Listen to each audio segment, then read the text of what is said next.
Good evening everyone, welcome to exam India. स्वागत है आप सभी का हमारे यूट्यूब चैनल एग्ज़ाम इंडिया पर। बहुत दिनों बाद इंग्लिश की क्लास आज लाइव हो रही है। काफ़ी दिनों से ऑफ था, आज बहुत दिनों बाद क्लास लाइव हो रही है। जैसा कि क्लासेस में मैं आप लोगों को बोल कर गई थी कि जब भी अब क्लास होगी तो हमारी टॉपिक पर क्लास होगी और डिटेल्ड क्लास होगी। ऐसा नहीं होगा जैसे हमने नाउन को शॉर्ट फॉर्म में करा था, ठीक है, वैसा ही थोड़ा सा हमारा क्रिएटिव है, बट क्लास डिटेल्ड होगी। आर्टिकल से रिलेटेड 100 ऑफ क्वेश्चंस करवाए जाएंगे। आर्टिकल का सारा कॉन्सेप्ट आप लोगों को कंप्लीट करवाया जाएगा।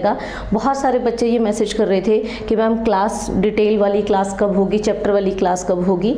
तो सभी को गुड इवनिंग, जितने भी बच्चे कनेक्ट कर गए हैं सभी को गुड इवनिंग। हाँ जी, इस बार बहुत दिनों बाद इंग्लिश की क्लास हो रही है, इतना बड़ा पहले गैप नहीं हुआ, ठीक है। तो चलिए क्लास हम लोग अपनी स्टार्ट करते हैं। टॉपिक हमारा आर्टिकल है, आप सभी को पता चल गया होगा। आर्टिकल लैंग्वेज का इंपॉर्टेंट टॉपिक है। आर्टिकल की क्लैरिटी हमें तब भी होती है जब हमारी नाउन पर कमांड होती है। एक बार मुझे ये बता दो, क्या ऑडियो वीडियो दोनों क्लियर है? किसी भी तरीके की कोई प्रॉब्लम तो नहीं है? फिर हम लोग अपनी क्लास स्टार्ट करेंगे। सभी को गुड इवनिंग।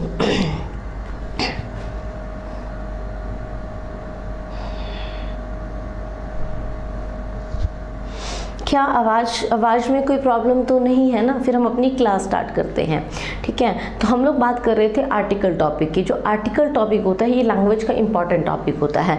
आपको कॉमन एरर की फॉर्म में मिल सकता है, आपको सेंटेंस इंप्रूवमेंट में मिल सकता है, आपको फिलिंग इन द ब्लैंक्स में मिल सकता है, आपको क्लोज टेस्ट में भी ऑप्शंस में जो है आर्टिकल बहुत सारे मिलते हैं।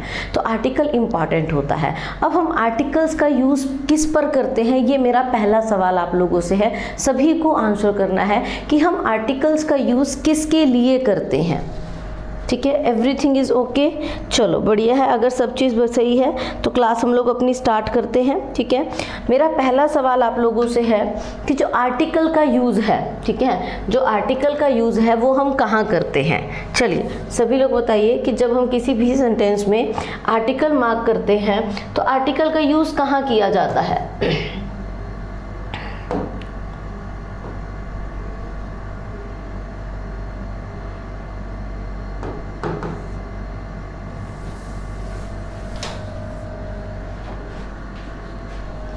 चलो स्टार्ट करते हैं। टॉपिक हमारा है आर्टिकल।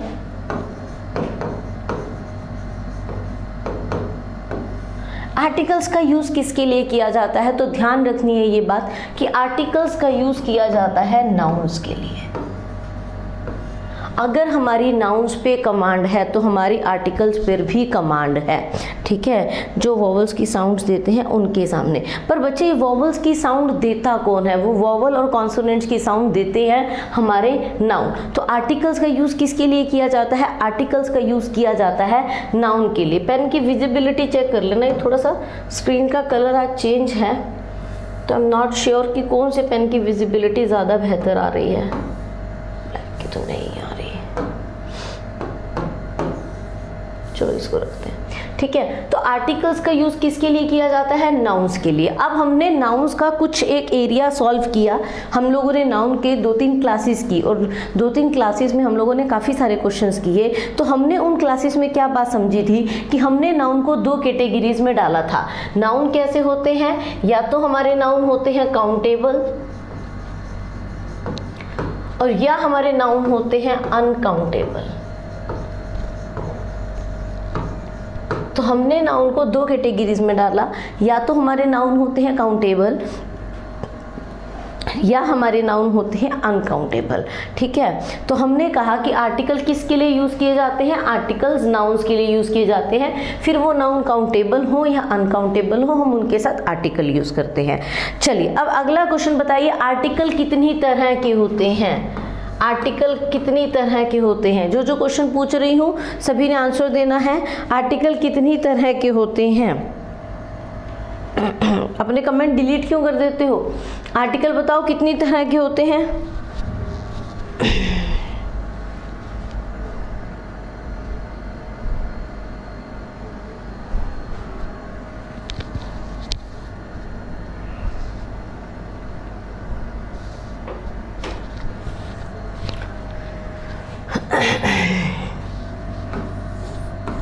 कौन कौन से आर्टिकल होते हैं और आर्टिकल कितनी तरह के होते हैं। आसान से क्वेश्चन पूछ रही हूँ, जवाब भी फटाफट से दिया करो, इतनी लेट आंसर क्यों करते हो तुम लोग, ठीक है। तो हमें ध्यान रखना है कि जो आर्टिकल होते हैं, नो आइडिया, आइडिया क्यों नहीं है बच्चे, आर्टिकल 3 ही होते हैं, ए, एन और द।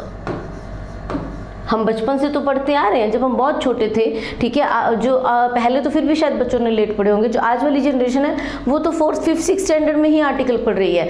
इवन ट्रस्ट मी, मैंने 6 की बुक्स देखी हैं, जो 6th स्टैंडर्ड की बुक्स हैं, आप विश्वास नहीं करेंगे, उनका जो इंग्लिश का सिलेबस है उसमें transitive verbs, intransitive verbs, subject complements, object complements, linking verb नहीं था, हाँ लिंकिंग वर्ब इंट्रोड्यूस नहीं किया हुआ था, बट ऑब्जेक्ट्स कैसे पहचानने हैं, सब्जेक्ट कॉम्प्लीमेंट्स क्या होते हैं, ऑब्जेक्ट कॉम्प्लीमेंट्स क्या होते हैं, ट्रांजिटिव वर्ब्स क्या होती हैं, इंट्रांजिटिव वर्ब्स क्या होती हैं, ये 6th स्टैंडर्ड की बुक में मैंने इस बार सिलेबस देखा है। तो आप समझ रहे हैं कि आने वाले बच्चे कितने तेज हैं। और यहाँ पर बच्चा अच्छी भली डिग्री ले लेता है, ग्रेजुएशन करके भी आता है, तो भी उसको यही नहीं पता होता कि आर्टिकल क्या होते हैं, ट्रांजिटिव वर्ब्स क्या होती हैं, इंट्रांजिटिव वर्ब्स क्या होती हैं। तो हमारे जो एजुकेशन सिस्टम में स्पेशली हमने जो बचपन में इंग्लिश पढ़ी हुई है, या जो हमसे जो अब आने वाली जनरेशन है वो तो बहुत स्मार्ट है, उन लोगों की इंग्लिश की जो लैंग्वेज की जो बुक्स हैं वो बहुत अच्छे लेवल की हैं। हालांकि मैं इस चीज़ को बहुत प्रेफर भी नहीं करती हूँ कि 6th लेवल पर इतना बताने की ज़रूरत नहीं है कि ट्रांजिटिव इंट्रांजिटिव क्या होती है, सब्जेक्ट कॉम्प्लीमेंट्स क्या होते हैं, बट फिर भी मतलब वो बच्चे अगर 6 में भी नहीं सीखते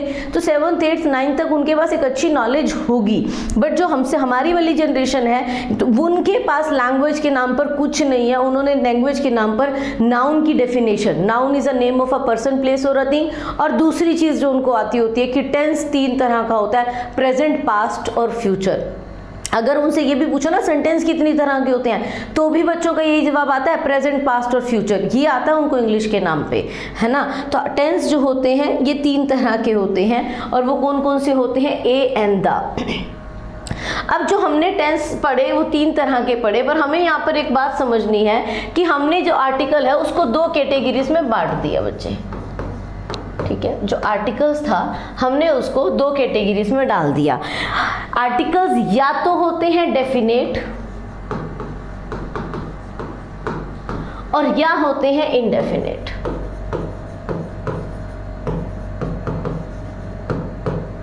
आर्टिकल्स या तो होते हैं डेफिनेट या आर्टिकल्स होते हैं इनडेफिनेट। अब ठीक है, गुड इवनिंग बच्चे, गुड इवनिंग। हाँ, ए एंड दा ही तो आर्टिकल हो गए ना बच्चे, ए एंड दा। तो हमने उसको जब कैटेगराइज किया तो हमने उसको कैटेगराइज 2 पार्ट में कर दिया, या तो वो डेफिनेट होंगे या वो इनडेफिनेट होंगे। अब डेफिनेट और इनडेफिनेट का क्या होता है, जो हमारे डेफिनेट होते हैं वो होता है द, जो हमारे इनडेफिनेट होते हैं वो होते हैं हमारे ए और एन। ये बात ध्यान रखना, जो हमारे डेफिनेट होते हैं वो द होते हैं, जो हमारे इनडेफिनेट होते हैं वो ए और एन होते हैं। अब सवाल ये है कि अगर डेफिनेट और इनडेफिनेट है, हम इसको कैसे बनाते हैं, ठीक है। डेफिनेट और इनडेफिनेट को हम कैसे बनाते हैं, हमें कैसे पता चलता है कि हमें कब डेफिनेट लगाना है और कब भी हमें इनडेफिनेट लगाना है। तो हमने कहा एक हमारे पास लैंग्वेज में स्पीकर होता है और एक हमारे पास लैंग्वेज में लिसनर होता है, ठीक है। हमने कहा एक हमारे पास लैंग्वेज में स्पीकर होता है और एक हमारे पास लैंग्वेज में लिसनर होता है, ठीक है जी। अब अगर मैं कोई बात कह रही हूँ और जब मैं वो बात कह रही हूँ और मेरा सामने वाला भी उस बात को जानता है तो हम उसको डेफिनेट मान लेते हैं, मतलब वो बात स्पीकर को भी पता है और लिसनर को भी पता है। अब इनडेफिनेट क्या होते हैं, विच इज़ नॉट डेफिनेट, जो डेफिनेट नहीं है। इसका मतलब अगर मैंने आपसे कोई बात पूछी और आपने उसका जवाब दिया, तो जब आप जवाब दे रहे हो तो आप स्पीकर हो और मैं कौन हो गई, लिसनर। आपको तो पता है पर मुझे नहीं पता, तो हम उसको कह देते हैं इनडेफिनेट। बोलने वाले को तो पता है, सुनने वाले को नहीं पता, तो हम उसको कह देते हैं इनडेफिनेट। तो हमने कहा कि आर्टिकल 2 तरीके के होते हैं, डेफिनेट और इनडेफिनेट। जो लिसनर और स्पीकर दोनों को पता होते हैं वो डेफिनेट होता है, जो दोनों में से किसी एक को पता होता है वो इनडेफिनेट होता है। चलो आई होप कि इतने दिनों बाद चलो इंग्लिश की क्लास हो रही है, पर आप लोगों ने मेरे को मिस करने के अलावा पढ़ाई भी करी होगी, है ना। तो चलो अब इस बात को एग्जाम्पल से समझ लेते हैं। जैसे अगर मैंने लिखा आई नो अ और द गर्ल। अब जब हमें सेंटेंस में कोई कॉन्टेक्स्ट नहीं दिया होता तो बहुत इजीली हम कोई भी आर्टिकल जो होता है उसको उस सेंटेंस में लिख सकते हैं, अगर सेंटेंस का कोई कॉन्टेक्स्ट नहीं दिया हुआ। जो आर्टिकल होता है लैंग्वेज का बड़ा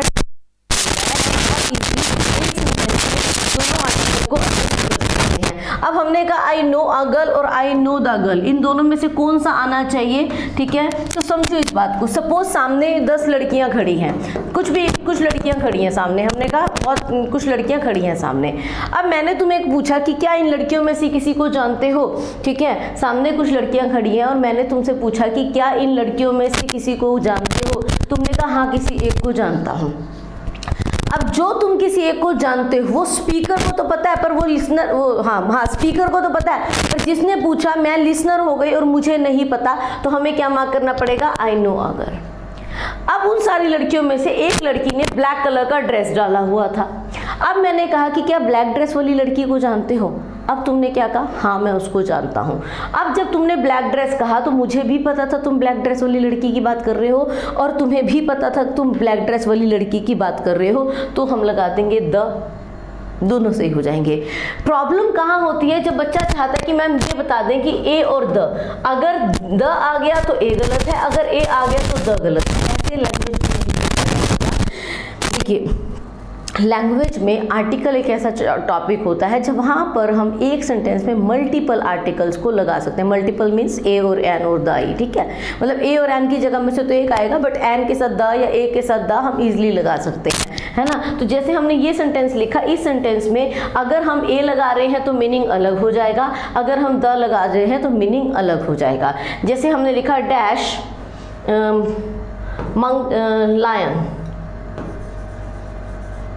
attack the man,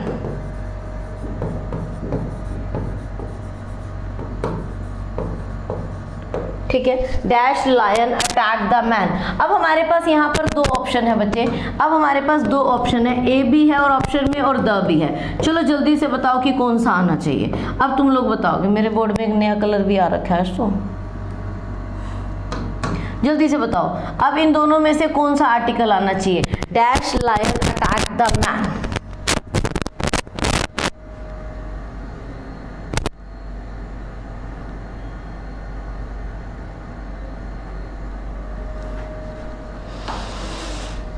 good evening भाई, गुड इवनिंग। वॉइस में प्रॉब्लम हो रही है?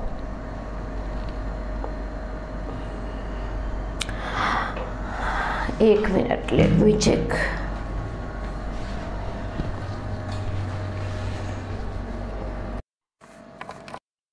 यार अब देखना, अब नहीं होगी। मैंने दोबारा से माइक लगा दी, वो बीच में तार उलझ गई थी तो मैं उसको सेट कर रही थी, मैं भी तभी।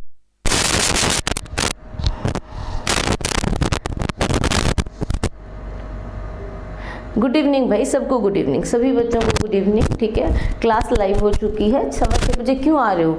लेट लतीफ़ मत बना करो, मेरे ही बच्चे लेट हो रहे हैं। टीचर तुम्हारा पंचुअल है और बच्चे लेट हैं, गलत बात है, ठीक है।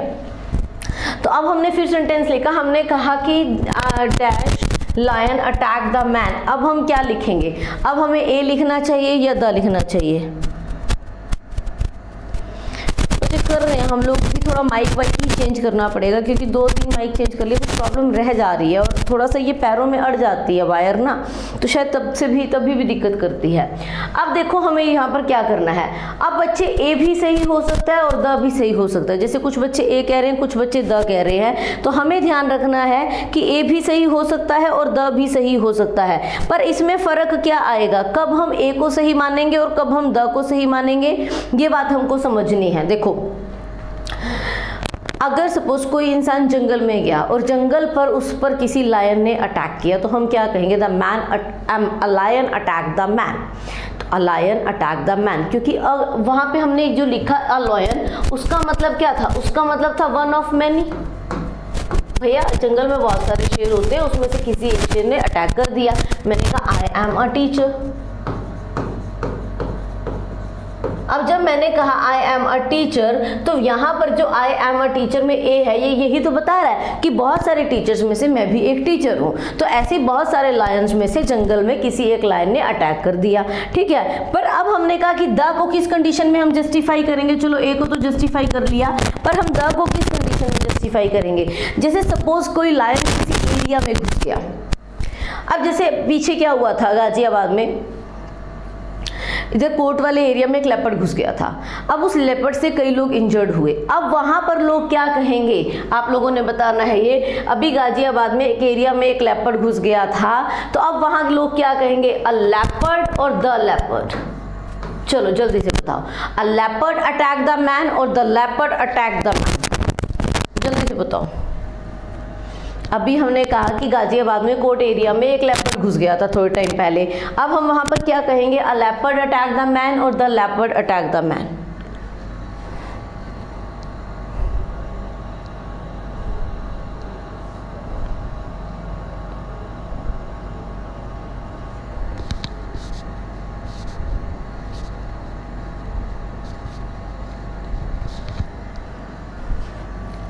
क्या कहना चाहिए हमें, अगर किसी एरिया में कोई लेपर्ड घुस गया तो अब हमें क्या कहना चाहिए, a leopard attack the man और the leopard attack the man.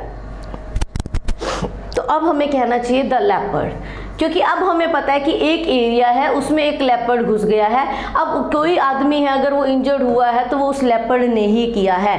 तो ये बताना, मैंने तुम्हें कहा कि यार वो जो एरिया में लेपर्ड घुसा हुआ है उसने आदमी पे अटैक कर दिया। अब जो उस एरिया में लेपर्ड घुसा है वो एक ही है और सबको उसके बारे में ऑलरेडी पता है, तो उसी लेपर्ड ने अटैक किया। तो हम क्या लगाएंगे, द लगाएंगे। वेरी गुड, सबका आंसर सही आ रहा है। तो लैंग्वेज में समझ जो होती है आर्टिकल की, वो थोड़ी सी मतलब आपको स्ट्रॉन्ग रखनी पड़ती है, आप मतलब सेंटेंस के कॉन्टेक्स्ट की नॉलेज, अदरवाइज आप लैग कर जाते हो और मामला गड़बड़ा जाता है, ठीक है। तो चलो अब यहाँ तक हमने क्या बात समझी कि जो आर्टिकल्स हैं वो नाउन पे लगते हैं, और नाउन या तो काउंटेबल होता है या अनकाउंटेबल होता है। आर्टिकल हमारे पास तीन ही है, ए, एन और द, ठीक है। अब आर्टिकल को हमने दो कैटेगरी में डाला, एक होता है डेफिनेट आर्टिकल और एक होता है इंडेफिनेट आर्टिकल। जो डेफिनेट आर्टिकल होता है वो स्पीकर और लिसनर दोनों को पता होता है, जो इंडेफिनेट आर्टिकल होता है वो दोनों में से एक को पता होता है।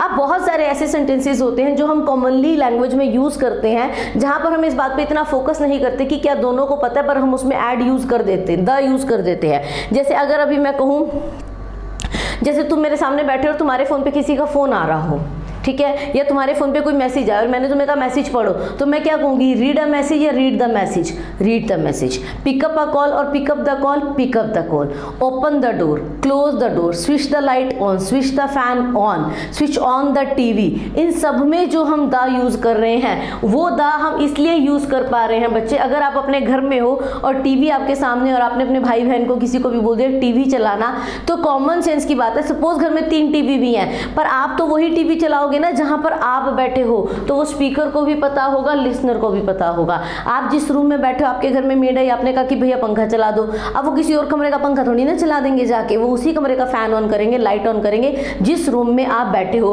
तो बाय डिफॉल्ट वो स्पीकर को भी पता है और लिसनर को भी पता है। फोन आपका है, सामने कॉल आ रही है, मैंने कहा भाई कॉल उठा लो, तो मैं किसी कॉल की बात करूंगी जो तुम्हारे फोन पे बज रही है, तो हम क्या कहेंगे, पिकअप द कॉल। तो वहां पर जो है द अंडरस्टूड हो जाता है दोनों पार्टीज के लिए। क्लियर है, यहां तक बात समझ आ गई है? तो यस और नो का जवाब दो।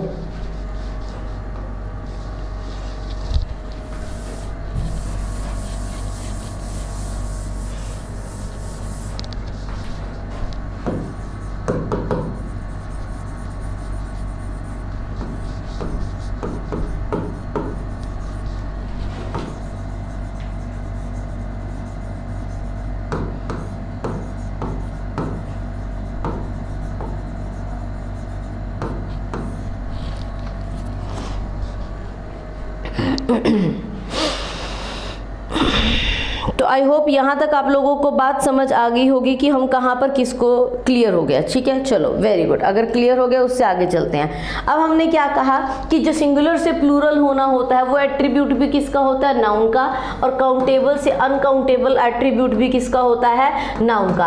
अब सवाल आएगा जब हम ए और एन का यूज करेंगे या हम द का यूज करेंगे तो हमको किसके साथ करना है, हमको सिंगुलर प्लूरल में से किसके साथ करना है और हमको काउंटेबल अनकाउंटेबल में से किसके साथ करना है। तो बच्चे समझना, जो ए और एन होते हैं ये वन की वीकर फॉर्म होते हैं। अब मैंने आपसे पूछा do you have any pen, क्या कोई आपके पास पेन है, तो आप उसका आंसर क्या दोगे, आई हैव अ पेन और आई हैव वन पेन। और एक सवाल ये है और एक सवाल ये है how many pens do you have, how many pens do you have. चलो दो पहले का आंसर लिखो, ए के लिए ए लिखो और बी के वन के लिए बी लिखो, और आंसर क्या देना है आपको, आंसर देना है आपको इसको क्वेश्चन नंबर 1 लिखो। जैसे मैंने कहा क्वेश्चन नंबर 1 का क्या आएगा वो लिखो, ठीक है। क्वेश्चन नंबर 1 का आंसर लिखो और क्वेश्चन नंबर 2 का आंसर लिखो। ऑप्शन आपके पास 2 है, 1 और ए। चलो सभी लोग बताओ, ऑप्शन आपके पास 2 है, या तो 1 आएगा या ए आएगा।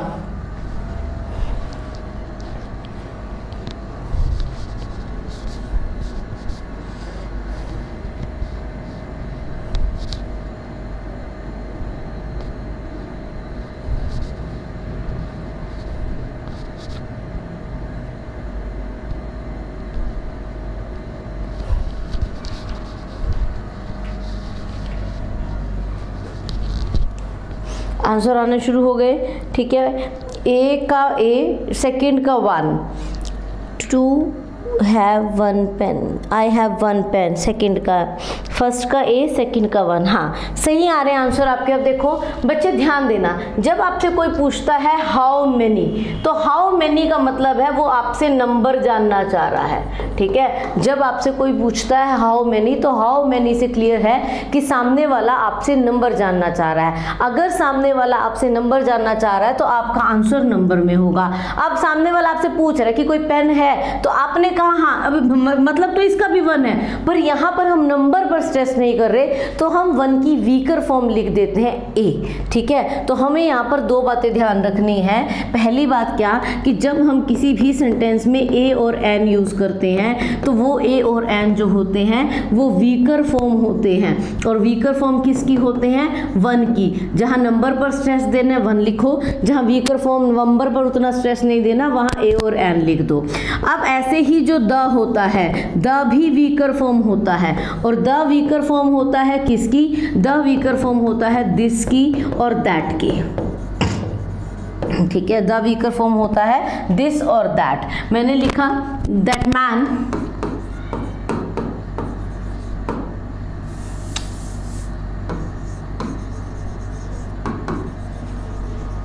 was wise, और फिर मैंने लिखा दिस मैन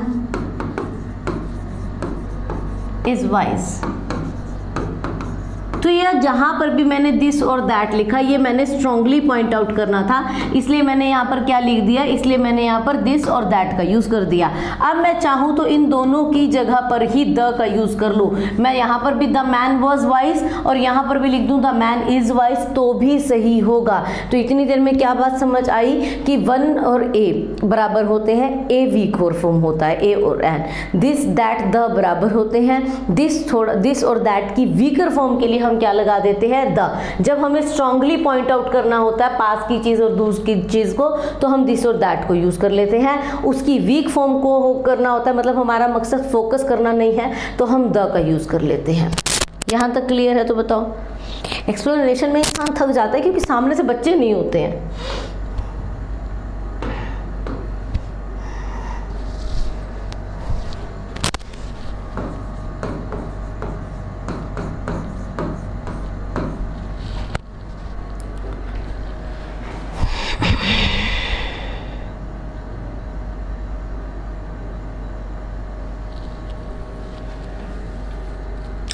यहाँ तक क्लियर है तो बच्चे यस का कमेंट करो कि भैया हाँ क्लियर हो गया।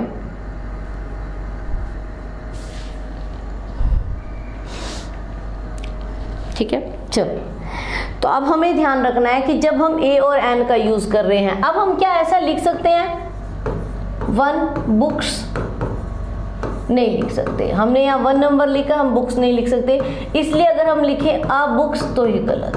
क्या हम लिख सकते हैं 1 शुगर, नहीं लिख सकते, इसलिए अगर हम लिखें अ शुगर तो ये भी गलत। तो इन सारी बातों से हमें क्या बात समझ आ रही है कि जब हम किसी भी सेंटेंस में ए और एन लिखते हैं तो वो सिंगुलर के साथ यूज होते हैं। ठीक है, वो किसके साथ यूज होते हैं, वो यूज होते हैं सिंगुलर के साथ। ठीक है, और सिंगुलर के साथ साथ वो किसके साथ यूज होते हैं, काउंटेबल के साथ। काउंटेबल का मतलब जो गिना जा सकता है उसके साथ हम ए और एन लगा सकते हैं, और सिंगुलर का मतलब जो 1 का रेफरेंस होता है उसके साथ। अब आ गया, ये तो बात समझ आ गई। द का यूज आप सिंगुलर के साथ कर सकते हो, प्लूरल के साथ कर सकते हो, काउंटेबल के साथ कर सकते हो, अनकाउंटेबल के साथ कर सकते हो, है ना। पर वो जो भी हो वो डेफिनेट हो, ये बात आपको ध्यान रखनी पड़ेगी। तो द का यूज आप काउंटेबल के साथ करो, अनकाउंटेबल के साथ करो, सिंगुलर के साथ करो, प्लूरल के साथ करो, पर जिसके साथ भी करो वो नेचर में कैसा होना चाहिए भैया, वो नेचर में डेफिनेट होना चाहिए। तो हम हर जगह पर द का यूज कर सकते हैं। हम द वाटर भी लिख सकते हैं, द बॉय भी लिख सकते हैं, और इवन हम द बॉयज भी लिख सकते हैं। तो हम द का यूज सिंगुलर के साथ भी, प्लूरल के साथ भी, काउंटेबल के साथ भी और अनकाउंटेबल के साथ भी कर सकते हैं। ठीक है, अब आ जाते हैं हम उससे आगे। मैंने लिखा आई एम, मैंने लिखा आई नो अ टीचर और द टीचर। ठीक है,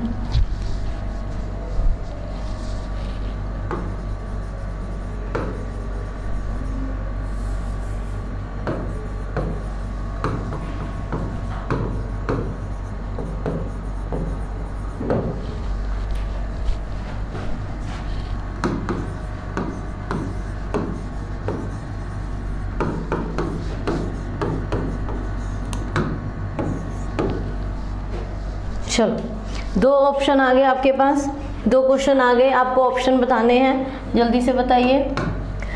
आई नो अ टीचर और द टीचर, और इसमें आपको लिखना है ए और द।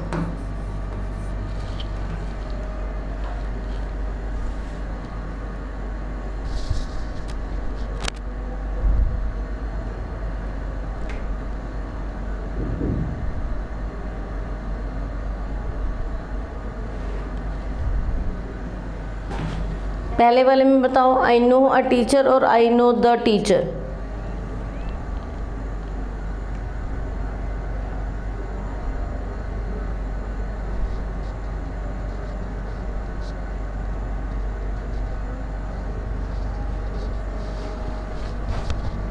बताओ जल्दी से, क्या आना चाहिए।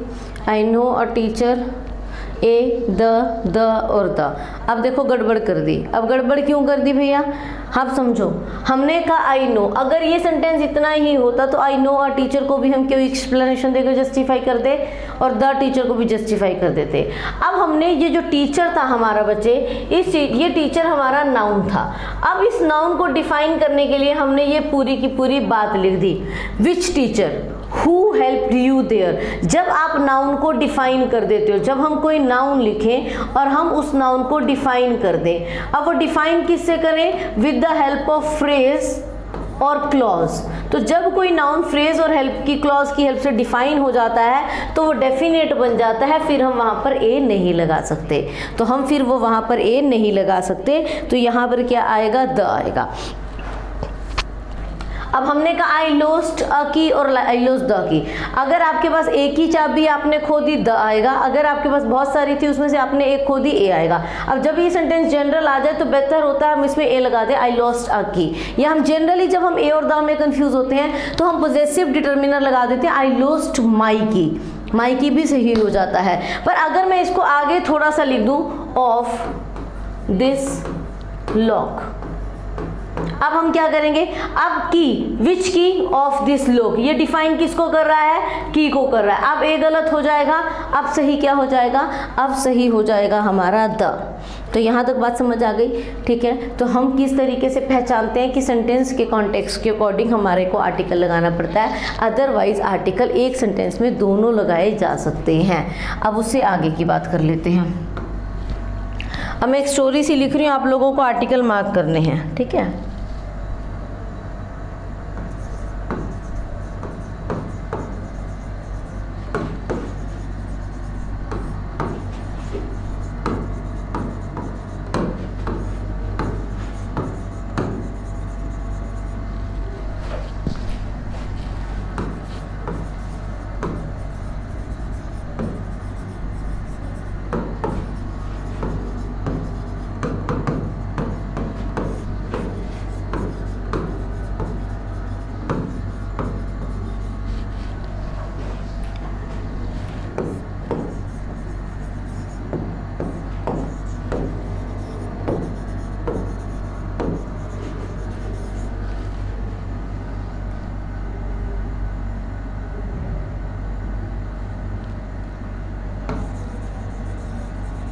कुछ भी हमने एक स्टोरी सी लिख दी 3-4 लाइंस की, ठीक है, जैसे हम बचपन में स्टोरियाँ पढ़ा करते थे, ऐसे ही हमने एक स्टोरी सी लिख दी।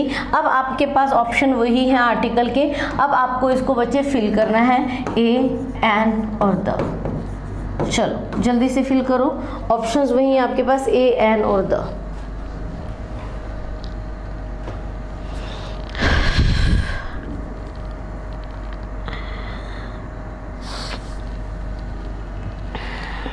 ए, एन, द, ए और द। चलो चलो फिल करो सभी लोग, फटाफट से करो।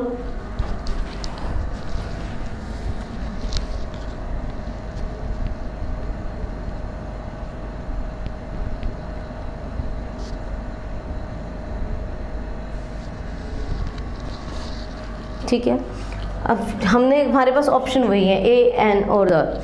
मैसेज करो साथ साथ, कुछ सो के क्यों कमेंट करते हो? तुम लोगों की क्लास लेट चल रही है। इमरान, तुम लोगों की क्लास लेट चल रही है क्या? लेट मैसेज आ रहे हैं तुम लोगों के। An, the, a, the, an, the, a, the, गड़बड़ है कुछ?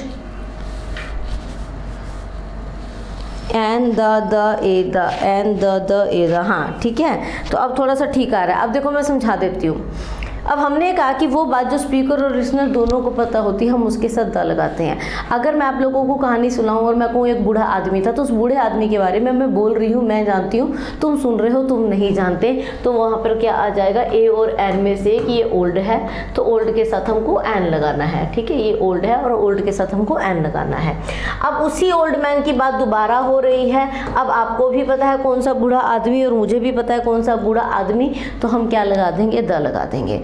फिर यहाँ उस ओल्ड मैन की बात दोबारा हो गई, फिर हमने द लगाया। अब उस ओल्ड मैन के पास एक डॉग था, अब हम डॉग को पहली बार इंट्रोड्यूस कर रहे हैं, तो हम ए लगा देंगे। फिर उसी डॉग को हम दोबारा इंट्रोड्यूस कर रहे हैं, तो हम द लगा देंगे। तो ये छोटे छोटे बेसिक कॉन्सेप्ट हैं जो हमें ए और एन के पता होने, ए एन द के पता होने चाहिए कि ए एन द, जो चीज़ डेफिनेट होती है वो द ले लेती है, जो इनडेफिनेट होती है और ए और एन लगा देते हैं हम वहाँ पर। अब कोई चीज़ डेफिनेट कैसे होती है, जब स्पीकर और लिसनर दोनों को पता हो, और अगर स्पीकर पहली बार सुन रहा है पर सेंटेंस में उसके साथ कोई क्लॉज ऐड कर दी गई है, कोई फ्रेज ऐड कर दी गई है, तो क्लॉज और फ्रेज जो है वो नाउन को डेफिनेट बना रही है, इसीलिए वो आर्टिकल नाउन डेफिनेट हो जाएगा और हम आर्टिकल द का यूज़ वहाँ पर कर देंगे। अदरवाइज हम ए और एन का यूज़ करेंगे। ठीक है, यहाँ तक बात समझ आ गई, सबको क्लियर है। अब उसके बाद आ जाता है कि चलो ए एन द में से अब आ जाता है ए और एन में क्या कन्फ्यूज़न है। भाई बच्चा ए और एन में क्यों फंसता है? अब बच्चा ए और एन में फंसता है अपनी हरकतों की वजह से, क्योंकि वो ये याद कर लेता है कि एक वोवल्स होते हैं और एक कॉन्सोनेंट्स होते हैं। ठीक है, अब कॉन्सोनेंट्स, वोवल्स होते हैं ए, ई, आई, ओ, यू। कॉन्सोनेंट्स क्या होते हैं, बी, सी, डी और जेड तक। ठीक है, सारे। ठीक है। अब बच्चा ये याद कर लेता है कि जब हम बात करते हैं वॉवल्स की तो हमें लगाना है एन, जब हम बात करते हैं कॉन्सोनेंट्स की तो हमें लगाना ए। जैसे हम यहाँ पर लिख देते हैं यूनियन, यूनानिमस, अब आ तो यू रहा है बट यहाँ पर ए आएगा, यू नहीं, एन नहीं आएगा। अब बच्चे को ये लगता है कि भैया ये कोई एक्सेप्शन है जो इस तरीके से ऐसा हो रहा है, जो हमने स्कूल की बुक्स में भी बचपन में पढ़ लिया कि वॉवल्स के साथ एन आएगा, कॉन्सोनेंट्स के साथ ए आएगा, बट कुछ वर्ड्स ऐसे हैं जहां पर ये चीज़ अप्लाई नहीं होती। जैसे ऑनेस्ट, अगर हम ऑनेस्ट लिख रहे हैं तो ऑनेस्ट में एच है बट उसके साथ हम क्या लगा रहे हैं, ऑन एन। यूनियन में यू है बट उसके साथ हम क्या लगा रहे हैं, ए। यूनिवर्सिटी में यू है बट हम उसके साथ क्या लगा रहे हैं, ए लगा रहे हैं। मैम स्टोरी वाला क्या हुआ, बस स्टोरी खत्म होगी, समझानी तो थी बात, इतनी बहुत ही कहानी थोड़ी ना सुनाने आई हूँ मैं यहाँ पे इतने दिनों बाद कि उसके बाद क्या हुआ। ठीक है, कुछ नहीं हुआ उसके बाद, इतनी लाइनों से ही बात समझ आ गई, पूरी कहानी थोड़ी ना लिखूंगी। ठीक है, तो हमने कहा कि ये कॉन्सेप्ट फिर काम क्यों नहीं करता अगर वोवल्स और कॉन्सोनेंट के साथ इस तरीके से आर्टिकल लगा दिए जाते हैं, तो ये फिर यहाँ पर दिक्कत क्यों होती है, फिर ये एक्सेप्शन काइंड ऑफ चीज़ें क्यों होती हैं। तो ऐसी कोई एक्सेप्शन नहीं होती है, ये बात बच्चे अधूरी होती है, ये बात जो होती है ये अधूरी होती है। जो ए और एन लगाए जाते हैं ये लगाए जाते हैं साउंड्स पर। ठीक है, और लैंग्वेज में जो है वो 44 साउंड्स है इन ब्रिटिश, ठीक है, और 48 साउंड है इन अमेरिकन। तो इंग्लिश लैंग्वेज में 44 या 48, अगर हम ब्रिटिश को फॉलो करते हैं स्टैंडर्ड लैंग्वेज के लिए, ठीक है, एग्जाम्स के लिए, तो हम मानते हैं 44 लैंग्वेजेस, 44 साउंड्स होती हैं। अब we have letters, we have how many letters, we have 26 letters, और साउंड्स कितनी हो गई, 44। अब अगर हमारे पास साउंड्स ज़्यादा हैं और लेटर्स कम हैं, जैसे हमारे पास पार्ट्स ऑफ स्पीच टोटल है 8 या 9, ठीक है, बुक्स में 8 दिए होते हैं, मैं जनरली 9 पढ़ाती हूँ, तो हमारे पास टोटल पार्ट ऑफ स्पीच 9 है। अब 9 पार्ट ऑफ स्पीच और लैंग्वेज में वर्ड्स कितने, बिलियंस ऑफ वर्ड्स, तो वो बिलियंस ऑफ वर्ड्स किस कैटेगरी में जाएंगे, उन्हीं 9 की कैटेगरी में ही जाएंगे। ऐसे ही साउंड्स कितनी 44 और लेटर्स कितने 26। अब वो 44 साउंड्स किस में जाएंगी, 26 लेटर्स में ही जाएंगी। जैसे अगर हमने लिखा CHAIR चेयर, तो अब यहाँ पर जो साउंड है वो किसकी आ रही है, वो साउंड आ रही है च की। अगर मैंने लिख दिया शेफ, ठीक है, अब भी तो सी था पर साउंड किसकी आ रही थी, श की। अब हमने लिख दिया केमिस्ट, बाबा चलो नेक्स्ट पेज पे करती हूँ।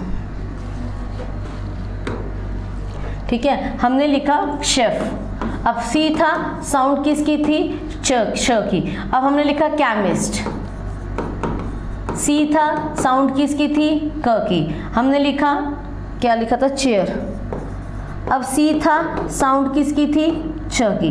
तो अब यहाँ पर हम जो लेटर लिख रहे हैं वो बेसिकली सी ही लिख रहे हैं, इवन सी के साथ एच भी जा रहा है, पर वो साउंड्स तो अलग अलग दे रहा है ना, बट वो साउंड्स तो अलग अलग दे रहा है। चेयर में च की साउंड आ रही है, हाँ बच्चे।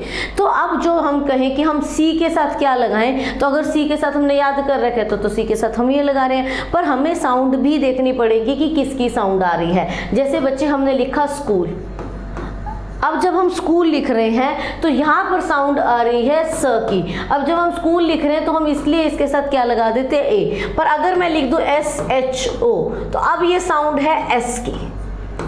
अब उसके साथ आपको क्या लगाना पड़ेगा, एन लगाना पड़ेगा। मैंने लिखा मदर, अब मैंने मदर के साथ क्या लगाया, ए, क्योंकि साउंड है म की। अब मैंने लिख दिया MBA, तो अब क्या लगाना पड़ेगा, एन। ठीक है, मैंने लिख दिया नेशन, हमने लगा दिया ए। ठीक है, हमने कुछ भी लिख दिया एन से तो हमने लगा दिया ए, पर अब मैंने लिख दिया NDA, तो अब क्या लगाना पड़ेगा, एन। तो हमें समझना है कि लेटर की अलग साउंड होती है और वर्ड की अलग साउंड होती है। कोई भी हम लेटर यूज करते हैं तो वो लेटर प्रोनाउंसिएशन में अलग साउंड करता है, स्कूल। बट जब हम बोलते हैं SBI तो एस की साउंड आती है, वो साउंड होती है लेटर की, वो वर्ड की नहीं होती है। तो जब आपको SHO या SBI के साथ लगाना है तो आपको एस को ध्यान रखना है और आपको क्या लगाना पड़ेगा, ए लगाना पड़ेगा। आपको ये बात अब ध्यान रखनी पड़ेगी। यहाँ तक बात समझ आ गई है?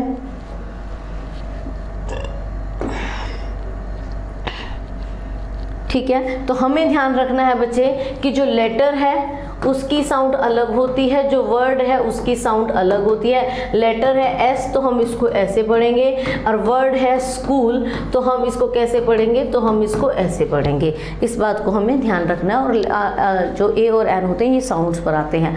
अब साउंड्स का यूज़ हम कैसे करते हैं, तो बहुत ही आसान है। ओपन माउथ और क्लोज माउथ का पैटर्न होता है, बट वो कंफ्यूजिंग होता है। तो अपना देसी पैटर्न, मैं इंग्लिश लैंग्वेज सिखाने के लिए कभी भी हिंदी की हेल्प नहीं लेती हूँ, बट आर्टिकल हमेशा वहीं पर जाकर टिक जाता है, और वही सबसे बेस्ट वे होता है आर्टिकल को सीखने का। अगर हम हिंदी जानते हैं तो हमें पता है स्वर होते हैं और व्यंजन होते हैं, अ से लेके अंग तक और क से लेके ह तक। अगर अ से लेके अंग तक की साउंड आ रही है तो आपको लगाना है एन। अगर आपको क से ह तक की साउंड आ रही है तो आपको लगाना है ए। इसीलिए हमने कहा ना स्कूल, सा की साउंड आ रही थी तो हमने क्या लगाया, यहाँ पर ए लगा दिया। ठीक है, एस की साउंड आ रही थी तो हमने क्या लगा दिया, एन लगा दिया। तो आर्टिकल जो होते हैं वो साउंड पर काम करते हैं, है ना। जैसे अभी हमने क्या लिखा था, हमने लिखा मदर। अब ये पूरे वर्ड की साउंड है, पर साउंड आ किसकी रही है, म की आ रही है, तो अब हम ये लगा देंगे। हमने कहा एम ए, अब एम ए में साउंड किसकी आ रही है, एम की आ रही है, तो अब हम एन लगा देंगे। ठीक है, और जब किसी को ए और एन दोनों समझ नहीं आते हैं तो वहाँ पर बहुत आसान होता है, पॉजेसिव प्रोनाउन यूज़ कर लो, हिज माई हर यूज़ कर लो, वो एक आसान तरीका है। पर हमारा फोकस आर्टिकल्स पर है, ताकि हमारे filling in the blank, sentence improvement, common error, cloze test कहीं पर भी आए तो हमें कोई भी दिक्कत ना हो। तो ओपन माउथ क्लोज माउथ वाले पैटर्न को साइड पर रखकर हमको साउंड्स पर ध्यान देना है। और एक चीज़ और, जब भी हम कोई सेंटेंस यूज़ करते हैं, जैसे मैंने कहा she is reading a very interesting book,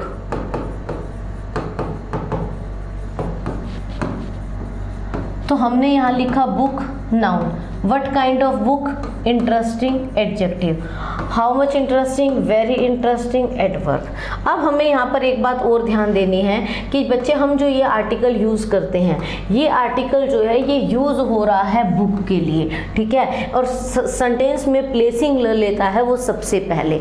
तो आर्टिकल के साथ आपको क्या बात ध्यान देनी है कि आर्टिकल जो होते हैं वो नाउन के लिए आते हैं। जैसा मैंने पहले भी कहा, आर्टिकल जो होते हैं वो नाउन के लिए आते हैं, बट नाउन को डिफाइन करने के लिए अगर और भी वर्ड यूज़ किए हुए हैं तो आर्टिकल सबसे पहले प्लेसिंग ले लेते हैं। जैसे इस बात से ये बात समझो, अगर मैं यहाँ से इस ए को हटा दूँ, अगर एक बार को मैं इस सेंटेंस से इस ए को हटा दूँ तो क्या ये सेंटेंस सही होगा, गलत हो जाएगा।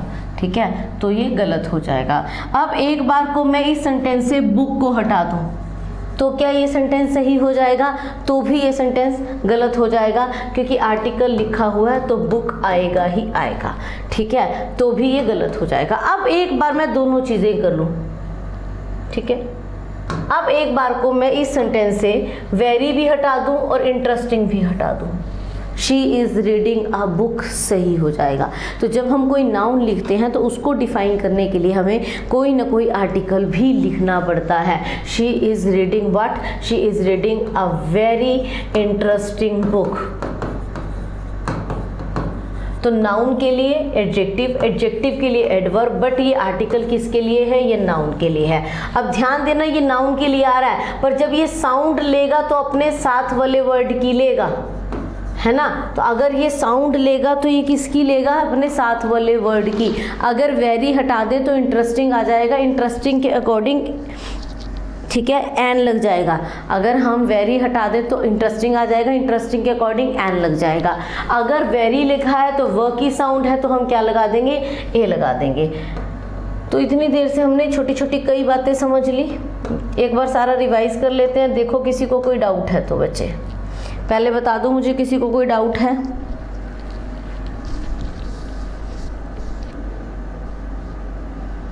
बच्चे अगर हम ए और बुक दोनों हटा देंगे तो सेंटेंस गलत हो जाएगा। देखो जैसे मैंने लिखा, देखो मैं फिर से समझा देती हूँ। जैसे मैंने यहाँ लिखा,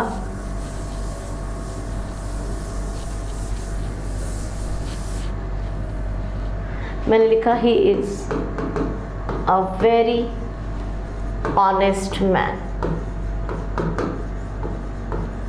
ठीक है। अब अगर मैं यहाँ से he is a very honest man से ए हटा दूँ, है ना, अगर मैं ए हटा दूँ, गलत, ठीक है, तो हमें ए देना पड़ेगा तब ठीक हो जाएगा। अब सपोज मैं मैन हटा दूं, अब अगर मैन भी हट गया, अगर हमने सपोज मैन हटा दिया तो भी गलत, he is a very honest तो भी गलत, है ना। तो अब हमें क्या देखना है, अब हमें यहाँ पे ये बात ध्यान रखनी है कि ए आएगा तो मैन भी आएगा।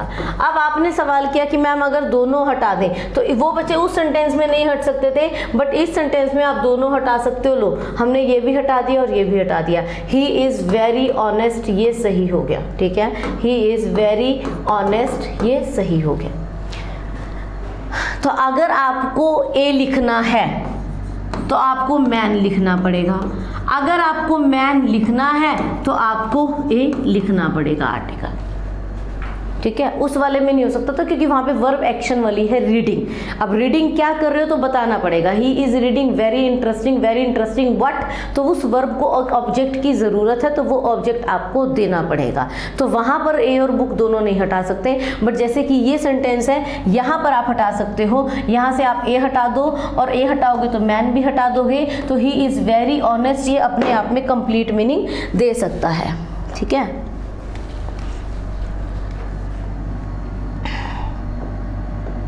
ठीक है, तो इतनी देर में हमने आर्टिकल का एक बेस समझ लिया। और आर्टिकल का बेस क्या है कि जब हम कोई सेंटेंस फ्रेम करते हैं तो उस सेंटेंस में हम नाउन यूज़ करते हैं, और उस नाउन को बताने के लिए, उस नाउन के नंबर को डिटरमिन करने के लिए हम आर्टिकल का यूज़ करते हैं। अब वो आर्टिकल्स कितनी तरह के होते हैं, ए, एन और द। बेसिकली कैटेगरी कितनी है, दो, डेफिनेट और इनडेफिनेट। डेफिनेट द होता है, इनडेफिनेट ए और एन होते हैं। द का मतलब होता है जो स्पीकर और लिसनर दोनों को पता हो, और ए और एन का मतलब होता है वन ऑफ मैनी, जो जनरल सेंस देता है बट एक दोनों में से एक को पता होता है, इसलिए उसका नाम होता है इनडेफिनेट आर्टिकल। जब हम कोई सेंटेंस फ्रेम करते हैं तो हमें नाउन चेक करना पड़ता है कि नाउन सिंगुलर है या प्लूरल, काउंटेबल है या अनकाउंटेबल। अगर नाउन सिंगुलर है तो आर्टिकल ए लगा सकते हो, अगर नाउन काउंटेबल है तो भी आर्टिकल ए और एन लगा सकते हो, बट अगर नाउन प्लूरल है तो ए एन दोनों में से कोई आर्टिकल नहीं लग सकता। अगर नाउन अनकाउंटेबल है तो भी ए और एन नहीं लग सकता, बट नाउन काउंटेबल है, अनकाउंटेबल है, सिंगुलर है या प्लूरल है, आप द हर सिचुएशन में लगा सकते हो। जब किसी भी सेंटेंस में कोई इंफॉर्मेशन को पहली बार इंट्रोड्यूस किया जाता है तो वो इंफॉर्मेशन ए और एन से इंट्रोड्यूस की जाती है, क्योंकि वो इंट्रोड्यूस करने वाले को पता है पर सुनने वाले को नहीं पता होती है। पर उसी इंफॉर्मेशन में आगे जब जिक्र बढ़ता जाता है तो वो दोनों को पता होती है, तो हम वहाँ पर द का यूज़ करते हैं, ठीक है। उसके बाद साउंड्स की बात आती है, तो इंग्लिश लैंग्वेज में 26 लेटर्स है बट वी हैव 44 साउंड्स, तो एक लेटर के पास कई साउंड आने के चांसेस हो सकते हैं। तो जब आप वोवल और कॉन्सोनेंट्स देखेंगे तो आपका ध्यान ब्लैंक के पास, जिसके लिए आर्टिकल लिख रहे हो, जिसके पास आर्टिकल लिखा तो नाउन के लिए जाएगा। आर्टिकल को जब हम लिखेंगे तो वो आर्टिकल बच्चे लिखा तो नाउन के लिए जाएगा, है ना, पर जिसके पास लिखा जा रहा है उसकी साउंड देखेगा। वह की साउंड आ रही है तो हमने ए लगा दिया, तो जिसके पास लिखा जा रहा है उसकी साउंड देखता है। तो साउंड का ध्यान रखना है, यहाँ वोवल और कॉन्सोनेंट्स की बात कभी नहीं होती है, पर हमने मिस इंटरप्रेट किया होता है। हम देख रहे होते हैं कि यूनियन, हमने कहा भैया यूनियन लिखा है तो यूनियन के साथ एन आ जाएगा, गलत हो जाता है। फिर बच्चा रट लेता है ए आएगा, अरे भैया साउंड देखो ना, साउंड य की है। तो आर्टिकल डील करते हैं साउंड पे, नाउन के लिए आते हैं पर सेंटेंस में प्लेसिंग सबसे पहले रखते हैं। हम आर्टिकल्स को डिटर्मिनर भी कहते हैं, इस बात का ध्यान रखना। अब हम डिटर्मिनर क्यों कहते हैं, क्योंकि एक बड़ा चैप्टर होता है डिटर्मिनर, उसका हिस्सा आर्टिकल होते हैं। तो आप चाहो तो इसको आर्टिकल कह सकते हो, आप चाहो तो इसको डिटर्मिनर कह सकते हो। ये हमारे आर्टिकल चैप्टर का बेस है, इसके आगे हम क्वेश्चंस करेंगे। मैम 14 को MTS का एग्ज़ाम है, कुछ बताएं कितने क्वेश्चन अटैम्प्ट करना चाहिए, इंग्लिश का पेपर कैसे करें प्लीज़। ठीक है, देखो भाई मेरी बात ध्यान से सुनना। आप कोई भी एग्ज़ाम दे रहे हो, इट्स नॉट अबाउट MTS, आप कोई सा भी एग्ज़ाम दे रहे हो बच्चे, पेपर अटैम्प्ट करते हुए एक्यूरेसी का ध्यान रखना है। जो चीज़ आती है, जिस चीज़ के साथ श्योर होते हो उसके साथ पहले पंगा लो। जो चीज़ पहले ही गड़बड़ है, जैसे अगर आपकी ग्रामर स्ट्रॉन्ग है तो पहले ग्रामर सॉल्व करो, वोकैब स्ट्रॉन्ग है तो पहले वोकैब सॉल्व करो। अगर ग्रामर स्ट्रॉन्ग है तो पैरा जंबल सॉल्व कर सकते हो, क्योंकि पैरा जंबल बहुत आसान होते हैं और एमटीएस का लेवल डिफिकल्ट नहीं होता, एमटीएस का लेवल आसान होता है। वोकैबुलरी अगर लगता है कि आपके मतलब की है क्योंकि आसान ही होती है तो मार्क करो, ठीक है। इंग्लिश का पेपर एमटीएस जैसे इवन एसएससी का पेपर भी अगर आप थोड़ी सी अच्छी तैयारी करके बैठे हो तो बच्चे गिवन टाइम से पहले आपका एग्जाम हो जाता है। अब गिवन टाइम से पहले इसका मतलब ये नहीं कि 10 मिनट पहले करके बैठ गए, बट हाँ जितना आपने इंग्लिश के लिए टाइम मैनेज किया उस मैनेज में वो उस मैनेज टाइम में वो एग्जाम हमारा हो जाता है, बहुत आसानी से छूटता नहीं है, मेरे कहने का मतलब ये है, ठीक है। तो जिस चीज़ में आपकी कमांड हो पहले पंगा उसके साथ लो। को एमटीएस का लेवल आसान ही होता है, इसलिए दिक्कत वाली कोई बात नहीं है। और तुम्हारा तो पीछे पे भी तुमने कौन सा एग्जाम दिया था मुझे ध्यान नहीं आ रहा, तुम बता रहे थे कि तुम्हारे 24 में से अप्रॉक्स 20 क्वेश्चन समथिंग सही हैं, तो वो लेवल आई थिंक सीपीयू का था या किसका था मुझे ध्यान नहीं आ रहा, तो वो तो अच्छा लेवल होता है। एमटीएस का तो बहुत इजी होता है, तो आई एम श्योर कर लोगे, तुम्हारे आंसर सही होते हैं, ठीक है। बाकी all the very best for the exam, अच्छे से तैयारी करो। लैंग्वेज की जितनी भी वीडियोज़ यूट्यूब पर पढ़ी हैं उनको देख कर उनसे तैयारी करो, कोई भी डाउट होता है तो बच्चे पूछ सकते हो आप, ठीक है। तो आज की क्लास यहीं तक रखते हैं। आर्टिकल का बेस हम लोगों ने क्लियर कर लिया, कल क्वेश्चंस के थ्रू हम इसके कॉन्सेप्ट्स पे काम करेंगे, क्योंकि डिटेल्ड इससे ज़्यादा जानने की ज़रूरत नहीं होती है। आर्टिकल लैंग्वेज का सबसे ट्रिकी चैप्टर होता है, बट कंपटीशन में आर्टिकल का बहुत छोटा सा हिस्सा आता है, ठीक है। तो इससे आगे हम लोग क्वेश्चन शुरू करेंगे और क्वेश्चन हम कल से स्टार्ट करेंगे आर्टिकल पर बेस्ड। अच्छे अच्छे क्वेश्चन मैं आप लोगों के लिए लेकर आई और मान के चलिए 70-80 अप्रॉक्स 100 क्वेश्चन तो हम आर्टिकल के करेंगे, बट हाँ स्पीड अप नहीं करेंगे, आराम से करेंगे, एक एक कॉन्सेप्ट को डिटेल में करके करेंगे। तो मिलते हैं आपको कल शाम को 6 बजे, तब तक के लिए बाय बाय, टेक केयर। और लाइव क्लास में आ जाया करो जो बच्चे रिकॉर्डेड क्लास देखते हो, ठीक है। CHSL में 20 करेक्ट थे, 24 अटेम्प्ट किए थे बच्चे, इससे अच्छा क्या और होगा, मतलब इम्प्रूवमेंट क्या होगा कि आप 24 में से 20 सही अटेम्प्ट कर आए हो, है ना। तो एमटीएस में भी I am pretty much sure कि आप सारे ही सही करके आओगे, कोई एक आधे में गुंजाइश रहेगी, अदरवाइज आपके सारे ही सही जाएंगे, ठीक है। चलो तो मिलते हैं कल शाम को 6 बजे, तब तक के लिए बाय बाय, टेक केयर। और 8 बजे 7 बजे रीजनिंग की क्लास है, ठीक है। तो रीजनिंग की क्लास लीजिए। और कल अविनाश सर भी आ रहे हैं, तो कल आपको दिल्ली पुलिस के भी नोटिफिकेशन जो है वो सारा आपको क्लैरिटी दी जाएगी। तो चलिए बने रहिए तब तक एग्जाम इंडिया के साथ, और लाइक कर दिया करो, शेयर कर दिया करो। चलो बाय बाय, टेक केयर।